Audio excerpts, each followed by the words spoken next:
What's up, Rochachos? It's your boy Tanner Wideman of BarbarianBody. Today's question: how do you get rid of the moobs? Chest that looks like this, the chest fat, and having, well, just a chest that looks like this. Today I've got a lot of hardcore tips. We're breaking into the training, the nutrition that's required. Let's get straight into it. Now, first and foremost, let's break into the training. We're gonna get into the fat burning aspect of the training first, and then we're gonna get into the muscle building so you can build a nice chiseled, defined chest to combat these moves. So, for cardiovascular, you're gonna be performing cardiovascular workouts 2 to 3 times per week for 15 minutes of workout. It's extremely manageable, it's extremely short periods of time. Now, the type of cardio we're doing, we're not just doing steady state slow cardio where you barely burn a sweat or break a sweat on the treadmill. We're going high intensity. You're gonna be doing one of 3 different types of training. Either you're gonna be doing high intensity interval training. As you can see here, I've got a bunch of follow along workouts like this. Or you're gonna be doing sprint training, which is awesome. You see me, your boy, I'm out of there. This one's incredibly enjoyable as well. Or third and final, you're going to be doing plyometrics, which is also known as jump training. As you can see here, there's a bunch of different variations of exercises you can do. Now, why do I recommend these forms of cardiovascular activity? Well, it's very, very simple. These forms of cardiovascular activity will burn the most amount of calories during the duration of the workout because it's the most physically demanding, and then also because of its high physically demanding nature, after the workout you're actually going to be burning more calories while you're just sitting. So your metabolic rate, your metabolism is going to boost in order for the body to recover, because it's going to be working behind the scenes trying to repair and recover the body. And also because of this thing known as an excess post-oxygen consumption, as the body tries to replace all the oxygen that you just lost from going high intensity, maximal effort. So you're burning more calories while you're sitting on your butt or you're sleeping, which is incredibly beneficial. Whereas if you do a steady state, low intensity type of cardiovascular activity, such as on a treadmill, you know, you're just barely jogging there. There's not that much recovery that's required for the next several hours, but with the high intensity training, for the next 24 to 48 hours, your metabolic rate has gone up. You're burning more calories while you're sitting on your butt. Whoa, hold on there, cowboy. If you haven't already, then be sure to subscribe to my channel by clicking the subscribe button right below this video, and also make sure to hit that bell notification icon so that you can be notified every single time I post a new video. And now next, when it comes to lifting weights and building muscle in the chest, this is what's going to allow you to prevent the look of those moves there. This is going to allow you to have a nice chiseled, sculpted chest. So what I recommend you start doing as of right now is train the chest 2 times per week. That is, if you have the chest fat there and you got the moves going on. You're going to start building up a significant amount of chest muscle to combat that, like I've said. Now, you want to separate these 2 chest workouts by about 48 hours in between each one so that your chest has time to recover, repair, and to grow. If you don't give the chest or any muscles in the body that time that is required, then it simply won't recover. You're going to constantly keep punishing it with a new workout while it's trying to repair. You're going to cause this thing called overtraining, and you're actually not going to see too much results from your hard work. So make sure you're giving yourself 48 hours in between each workout. Now, when it comes to how to train the chest, I've got a variety of different exercises that you guys need to follow. The very first one you need to begin in any chest workout is a big compound movement. So this could be exemplified as something like a bench press with a barbell, bench press with dumbbells. You can even do floor press. You want to do these multi-joint exercises because if you're doing a bench press, it's multi-joint. Your elbows are being used, your shoulders are being used. It incorporates a gang of other muscle groups as well, as opposed to an isolation exercise like a fly. These ones are where you're going to be able to lift the highest amount of weight. So you can do a bunch of strength training on your chest, gauge where your strength is, and then week after week constantly come to revisit it and lift more. This is how you're going to be able to track progress outside of just what you can see physically on the surface here.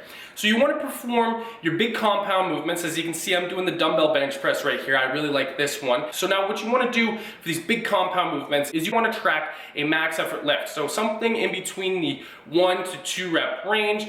Work up to it though, do about 5 to 6 warm-up sets as you consistently keep adding more weight and then going for a lower number of repetitions. Maybe on the first set you start with like 15 reps, that's something that's super easy, and then maybe on the second set 12 reps, something a little bit more difficult, and you keep adding weight and then lowering the number of repetitions. On that final set, getting 1 to 2 reps, discovering what your max effort lift is, and then next week when you come back, you're revisiting this exercise. Your goal is to add between 5 to 10 pounds to beat it. Now, I want to make mention here, as you can see, what I'm doing with my shoulder blades here is very, very important when you are training the chest.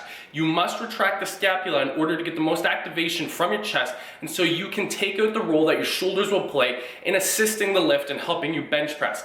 This will also keep your shoulders incredibly safe as they're pushed back here, and the AC joints and all the rotator cuff aren't in this huge responsibility of holding up the weight. You want that to be entirely or majoritarily dealt with by the chest. So make sure you have that scapula retracted. This might take you a couple times just to get your mind-muscle connection with the scapula and all the muscles around there, but once you get the hang of this, you're really gonna be able to target the chest more effectively, and you're gonna keep your shoulders safe and healthy. Now, after you finish the bench press or the dumbbell bench press or the barbell bench press or an incline bench press, whatever, it doesn't really matter for right now. You guys are probably a pretty beginner.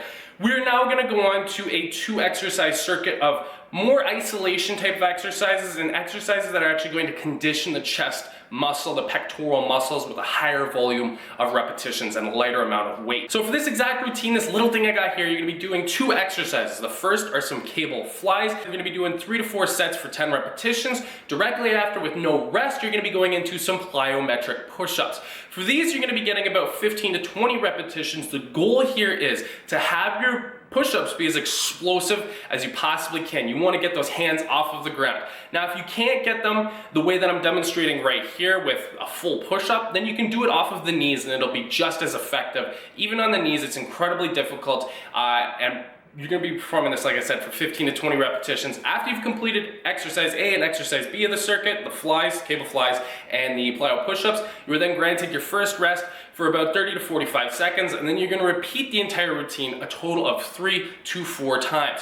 In combination with the heavy compound exercise, where you're tracking your maxes each and every single week and progressively overloading and adding 5 to 10 pounds for every single week, as best as you possibly can, in conjunction with the flies and the plyo push-ups in the circuit there, the chest muscle is really gonna start to develop, and as well, because of the cardiovascular workouts you're doing, the fat you're gonna be losing is going to be significant, and you're really gonna be able to get rid of those moves quite effectively and develop a nice tone, defined, sculpted chest, man. It is killer. Okay, now when it comes to nutrition, we're keeping this so simple. We're not tracking calories, we're not tracking macros. Forget that for right now. That's something you wanna deal with when you get closer to the top of the mountain, like the last, 10 to 20% there, when your physique is like phenomenal. But for the first like 0 to 80% of the mountain, don't worry about that. I don't even worry about counting my calories or calculating my macros and following them very precisely.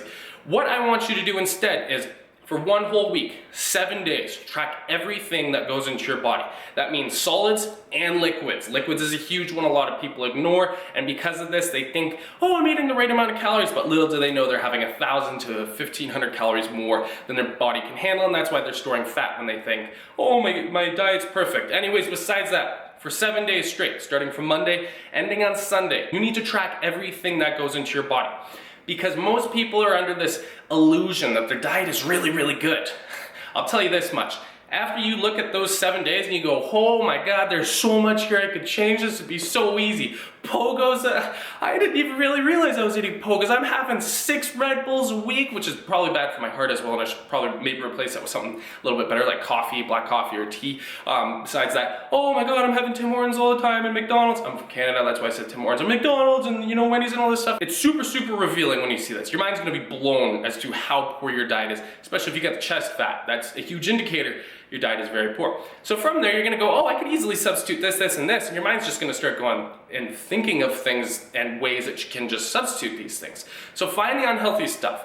Try and substitute with things that are less calorie dense. Try and find all the spots you're going, okay, I'm going to, a fast food restaurant so many times a week. I could easily substitute this by just not going 2 times a week. And by simply just doing this, you're gonna save yourself probably like 750 to 1,500 calories easy. Okay, next, practical tip. You're now gonna add in 2 cups of fruits and 2 cups of vegetables into your diet every single day. There's 2 reasons, a lot of 2s here, as to why I'm recommending this. First and foremost, these are very low in calories. They're not very calorie dense at all. However, the volume of food you're gonna be able to consume for this low calorie cost is extraordinary. So you're gonna fill up on a lot less calorie dense foods, meaning you're gonna have less room for like calorie packed cookies and stuff. I want you guys to follow this account, okay? It's called Calorie Fixes, I think is what it was, on Instagram.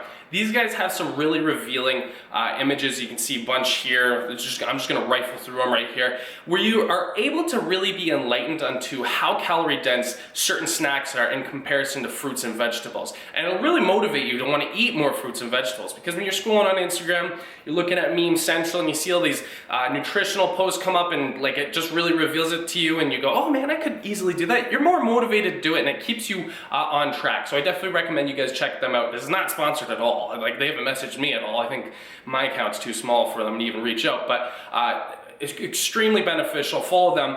Have more fruits, have more vegetables. You're gonna lose a lot of fat simply from doing that, especially if you do it every single day. Weekends count. Now lastly, you need to be consuming 1 gram of protein per pound of body weight. Now, if you don't know what pounds are converted to kilograms, here you guys go for you Americans and whoever else around the world uses kilos. We're in Canada, we use pounds. You wanna consume 1 gram of protein per pound of body fat so that you can build up the muscle in your chest. That's first and foremost. Secondly, when you have a high protein diet, it's very satiating. So you're gonna be feeling fuller longer. So you're not gonna have to go after dinner and start snacking on like 20 cookies in the cupboard or having all these little ice creams and stuff. You're gonna be full, so you're not gonna be more inclined to wanna have all these high calorie snacks that are really gonna pack on pounds. Now also, and this is the coolest part about protein, okay? There's 3 big macronutrients we got here. We got fats, we got carbs, and we got proteins. For fats, okay, between 0 to 3% of all the calories that are consumed by fats, the body will use just to break down the fat calories, okay? So if you have 100 calories of just straight fats, you are gonna be using 0 to 3 calories of that 100 calories by the body just to break it down. Now carbohydrates, between 5 to 10% of all the calories in 100 grams of carbs, so that'd be 5 to 10 calories out of 100 grams of carbs, are gonna be used by the body just to break it down and to digest it. Protein, this is sick.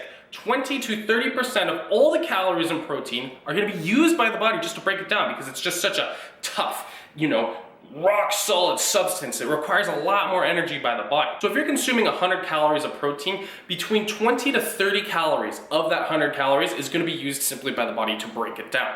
Pretty cool if you ask me. And not only that, but because you're gonna be adding more muscle to your frame because of a higher protein diet, you are going to be burning more calories while you're at rest. The more muscle that's on your frame, the more calories you burn. This is the exact amount. I know it's kind of minimal, but trust me, every little bit helps. Now listen, if you guys are looking for a more in-depth structure, a step-by-step plan that walks you through the exact workouts, the exact exercises, the sets, the reps, the number of sets, the number of reps, the amount of rest, how to perform the exercises, the exact nutrition that you should follow in order to get a carved, lean, six-pack sculpted physique, the exact program that I personally use, then be sure to check out the link down below to my program. It's called the Physique Sculpting Program. It's a video program. There's tons of great content in there. This thing is going to walk you through step by step. It's honestly so simple. All the thinking is removed from you. You no longer have to go to all these videos and constantly keep learning all this stuff. I've laid it all out for you. It's the exact blueprint that I've used, right, to carve this physique. So if you're interested in that, if you're interested in an incredibly simple to follow system, then as I said, link down in the description, my physique sculpting program. So there you guys go. Super simple and super in-depth tips on how you can remove